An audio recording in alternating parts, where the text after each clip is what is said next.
Classes के हमारे YouTube channel में आपका हार्दिक स्वागत है। दोस्तों, हम आज जनजाति नृत्य से संबंधित एक नई सीरीज ला रहे हैं। नई सीरीज जो हमने कंटिन्यू सीरीज करेंगे और आज फिर कई नृत्यों के बारे में जानकारी देंगे आपको। आधार वस्तुनिष्ठ प्रश्न होगा। दोस्तों, प्रश्न संख्या 87। दंडामी नृत्य में कौन सा वाद्य यंत्र मुख्य रूप से प्रयोग किया जाता है? पहला है ढोलक, दूसरा है मृदंग, तीसरा है त्रुड्डी, डी है मांदरी। दोस्तों, दंडामी नृत्य जो करते हैं वो दंडामी माड़िया करते हैं और इनका निवास स्थल मुख्यतः दंतेवाड़ा, बस्तर के क्षेत्रों में आसपास क्षेत्रों में निवास करते हैं। और दंडामी नृत्य का अन्य नाम गौर नृत्य भी है। तो जो मुख्य वाद्य यंत्र होता है दोस्तों, ये होता है त्रुड्डी। ऑप्शन नंबर सी इसका सही आंसर होगा। दोस्तों प्रश्न संख्या 88 की ओर बढ़ते हैं। दंडामी नृत्य में त्रुड्डी किस पदार्थ से बना होता है? तो त्रुड्डी जो है किस पदार्थ से बना होता है पूछा है। तो ऑप्शन ए है लोहा, ऑप्शन बी है तांबा, ऑप्शन सी है बांस और डी है लकड़ी। तो त्रुड्डी एक वाद्य यंत्र दोस्तों और ये बना होता है बांस का। तो ऑप्शन नंबर सी आपका सही आंसर होगा। दोस्तों प्रश्न संख्या 89 की ओर बढ़ते हैं। दंडामी नृत्य मुख्यतः किस अवसर पर किया जाता है? ऑप्शन है शादियों पे, ऑप्शन बी धार्मिक उत्सव पे, ऑप्शन सी है फसल काटने के पर्व या डी उपरोक्त सभी। तो दोस्तों जो दंडामी नृत्य है वो शादियों पे किया जाता है, धार्मिक उत्सव में किया जाता है, फसल काटने के पर्व में किया जाता है। इसलिए इसका ऑप्शन नंबर डी सही उचित होगा और आंसर नंबर डी इसका सही आंसर है। दोस्तों प्रश्न संख्या 90। दंडामी नृत्य में नर्तकियों की वेशभूषा कैसी होती है? ऑप्शन ए है आधुनिक, ऑप्शन बी है पारंपरिक आदिवासी, सी है शास्त्रीय नृत्य जैसी, इसमें से कोई नहीं। तो दंडामी नृत्य जो है आदिवासियों जुड़ी हुई है, इसलिए वेशभूषा भी क्या होगी? आदिवासियों की होगी। पारंपरिक आदिवासी इसका सही आंसर है। दोस्तों प्रश्न संख्या 91। दंडामी नृत्य में नर्तिका किस हाथ में त्रिउढ़ी धारण करती है? ऑप्शन ए बाएं, ऑप्शन बी दाएं, ऑप्शन सी दोनों, ऑप्शन डी कोई नहीं। दोस्तों क्योंकि दंडामी नृत्य में जो प्रमुख वाद्य यंत्र होता है महिलाओं का वो त्रिउढ़ी होता है और जो पुरुष धारण करते हैं और ढोल या मांदर होता है। तो जो हाथ में जो नर्तिका धारण करती हैं किस हाथ में करती हैं पूछा है, वो है दाएं, इसलिए ऑप्शन नंबर बी सही होगा। प्रश्न संख्या 92। दंडामी नृत्य का मुख्य उद्देश्य क्या है? ऑप्शन ए मनोरंजन, ऑप्शन बी धार्मिक अनुष्ठान, ऑप्शन सी सामाजिक एकता और ऑप्शन डी आपका है उपरोक्त सभी। दोस्तों दंडामी नृत्य का जो मुख्य उद्देश्य क्या है, तो ये उपरोक्त सभी है, इसलिए ऑप्शन नंबर डी इसका सही आंसर होगा। दोस्तों प्रश्न संख्या 93। त्रुड्डी को बजाकर नर्तकियां क्या व्यक्त करती हैं? ऑप्शन ए खुशी, ऑप्शन बी दुख, ऑप्शन सी क्रोध, ऑप्शन डी उपरोक्त सभी।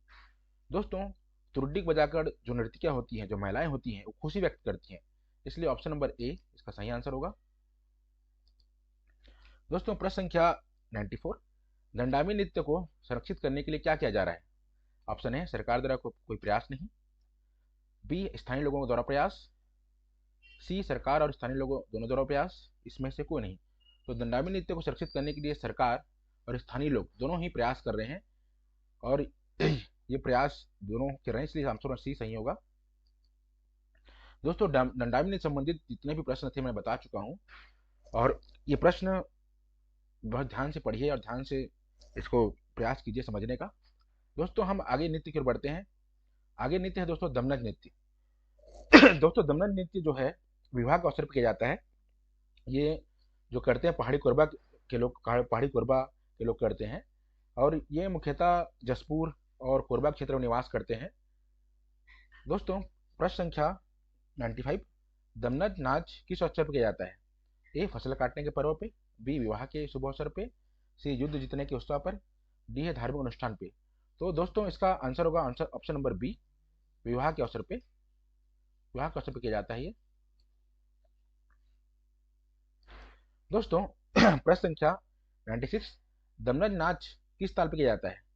त्रिताल पे, मृदु बी है, ऑप्शन बी है मृदु गली ताल पे, ऑप्शन सी है धीमी ताल पे, ऑप्शन डी है अनियमित ताल पे। तो दोस्तों दमनज नाच जो है इसको सबसे भयानक नाग नृत्य कहा गया है और ये नाच जिस ताल पे किया जाता है उस ताल को बोलते हैं मृदु गली ताल पे, अर्थात ऑप्शन नंबर बी सही आंसर होगा। प्रश्न संख्या 97, दमनाज नाच किस अन्य शैली के समान है? Option A garba, option B bhangra, option C Karma, option D Kathak. तो दमन नाच जो होता है दोस्तों, अन्य शैली जो है कर्मा के समान ये दिखाई देती है और कर्मा के समान इसकी नृत्य की शैली है, इसलिए ऑप्शन नंबर सी इसका सही आंसर होगा दोस्तों। दोस्तों प्रश्न संख्या 98, दमन नाच में कौन सा वाद्य यंत्र मुख्य रूप से प्रयोग किया जाता है? Option A dholak, option B mridang, option C tabla, option D nagada. दोस्तों दमन नाच में जो प्रमुख वाद्य यंत्र है वो ढोलक है इसलिए ऑप्शन ए इसका सही आंसर होगा दोस्तों। दोस्तों दमन नाच प्रश्न संख्या 99, दमन नाच में नर्तक किस प्रकार के वस्त्र पहनते हैं? ऑप्शन ए आधुनिक पोशाक, ऑप्शन बी पारंपरिक आदिवासी वस्त्र, ऑप्शन सी धार्मिक वस्त्र, ऑप्शन डी युद्ध के वस्त्र। तो दमन नाच में जो नर्तक जो पुरुष होते हैं वो जो वस्त्र पहनते हैं उसको बोलते हैं पारंपरिक आदिवासी वस्त्र, क्योंकि दमन नाच एक पहाड़ी कोरबा आदिवासियों से जुड़ी हुई नृत्य है, इसलिए वहाँ के जो नर्तक हैं वो पारंपरिक आदिवासी वस्त्र धारण करते हैं, इसलिए ऑप्शन नंबर बी इसका सही होगा दोस्तों। प्रश्न संख्या 100, दोस्तों एक नया नाच है ये, है ना, इसके बारे में जानकारी देना चाहूंगा आप लोग को। प्रश्न संख्या 100, घसिया बाजा या गढ़वा बाजा नाच मुख्य रूप से किस जिले में प्रचलित है? तो इसका ऑप्शन है, option number A Raipur, option number B Bastar, option C Surguja, option D Durg. तो ये गढ़वा गढ़वा बाजा जो होता है सरगुजा जिले में प्रचलित है।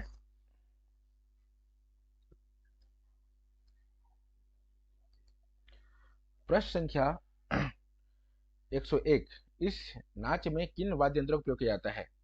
ढोलक और मृदंग, ऑप्शन ए, ऑप्शन बी लोहाटी, सहनाई, तिमकी और तबला, ऑप्शन सी तबला और सारंगी, ऑप्शन डी बांसुरी और सितार।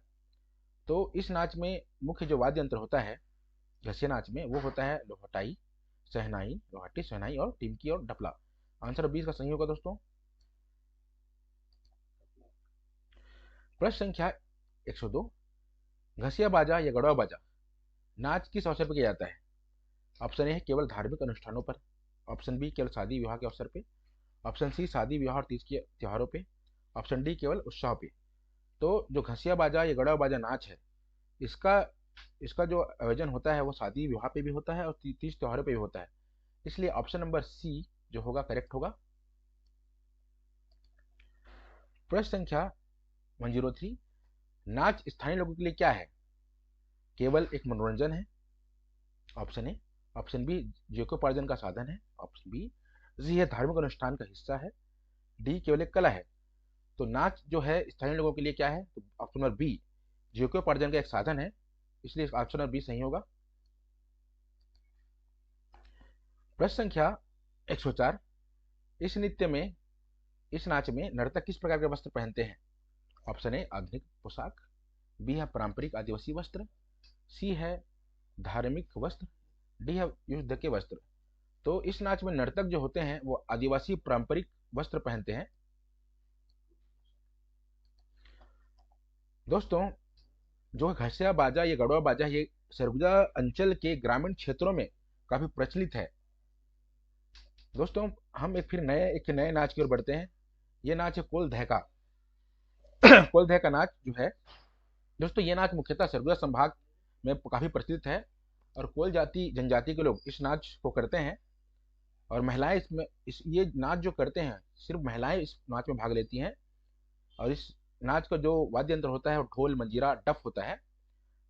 देखते हैं प्रश्न संख्या 105, कोल धैका नाच मुख्य रूप से किस जिले में प्रचलित है? तो इसका आंसर होगा option number C.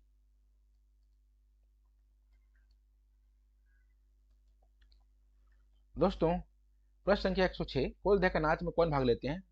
Option A केवल पुरुष, ऑप्शन बी केवल महिलाएं, ऑप्शन सी पुरुष और महिलाएं दोनों, ऑप्शन डी बच्चे। तो कोल धैका नाच में भाग लेने वाले कौन है? केवल महिलाएं, आपको बता ही चुका हूं मैं, ऑप्शन नंबर बी करेक्ट होगा।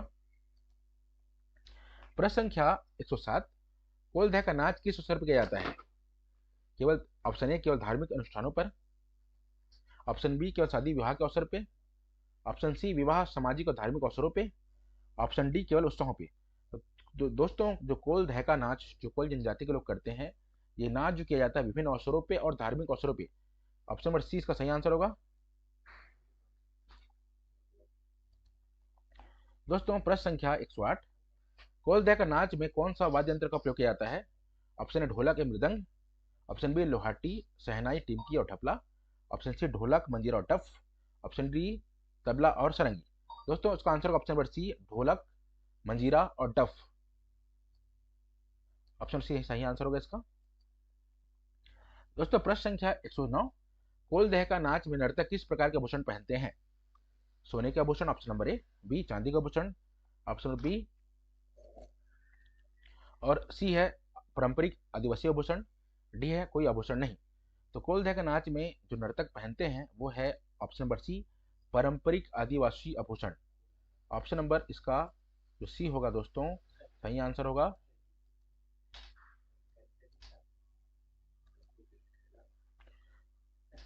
दोस्तों आज हमने काफी नृत्य के बारे में आपको विस्तार से जानकारी दी है और आगे हम जो बच्चे नृत्य बच गए हैं उसकी हम जानकारी देंगे। आशा करता हूँ ये क्लास आपको अच्छी लगी होगी और आप क्लास को ध्यान से देखिए, समझिए, अपने विचार प्रस्तुत कीजिए और हम आगे बने रहेंगे। धन्यवाद दोस्तों।